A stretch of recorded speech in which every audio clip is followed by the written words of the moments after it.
So welcome Scarborough Rock and Mineral Club. I'm leading you today on a tour of this particular area named for the rapids behind me. We're going to be looking at a mixture of both geographical and geological formation. And when I use the word karst, it evolves from an area of former Yugoslavia, Montenegro, where the word karst was taken to mean an area of ground that is bare and stony.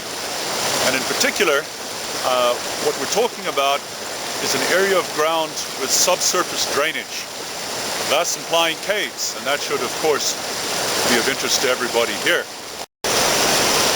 This area is typified by the bedrock, which is exposed Boccagean Formation limestone. It is the best cave-forming rock in Ontario. It is exposed along the edge of the Canadian Shield. Thus it is basically subject to the acidic water washing off the Canadian Shield. And as a result, a base material, limestone, subjected to acidic water tends to erode more quickly. There are also the joints in the area, and in particular these joints tend to run in similar directions. They are oriented parallel to each other, and they tend to take the water from the Crow River. So that's where our caves form. They form above the water table, thus forming what is known as vadose tunnels. Tunnels formed above the water table.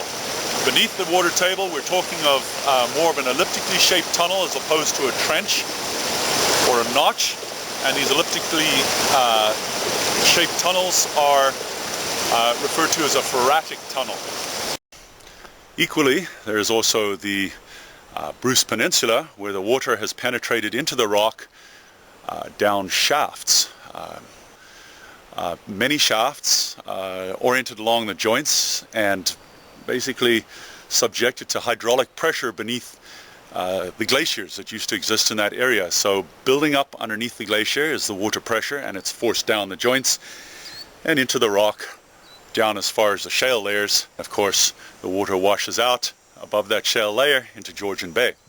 So many different ways that the water can enter the rock to form caves, and those are just some Ontario examples.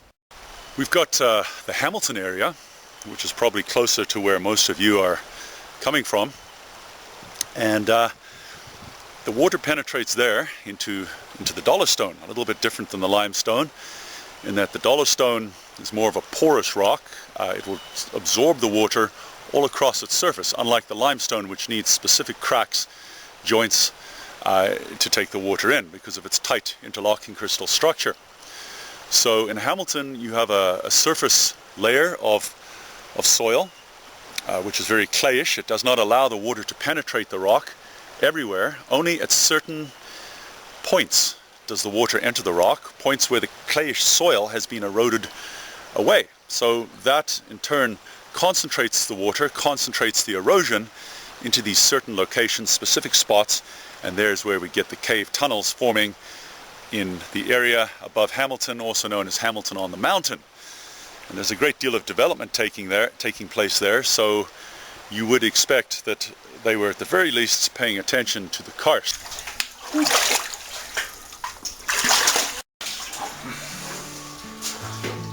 Well, the water must have been coming through here pretty good. Oh yeah. Have a little bruise there tomorrow maybe. No. No? No, not bad. And then the drop just corrodes away and makes a depression, and then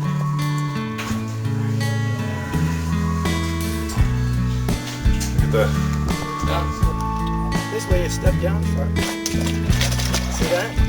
Up there, there's some rocks you can step out on.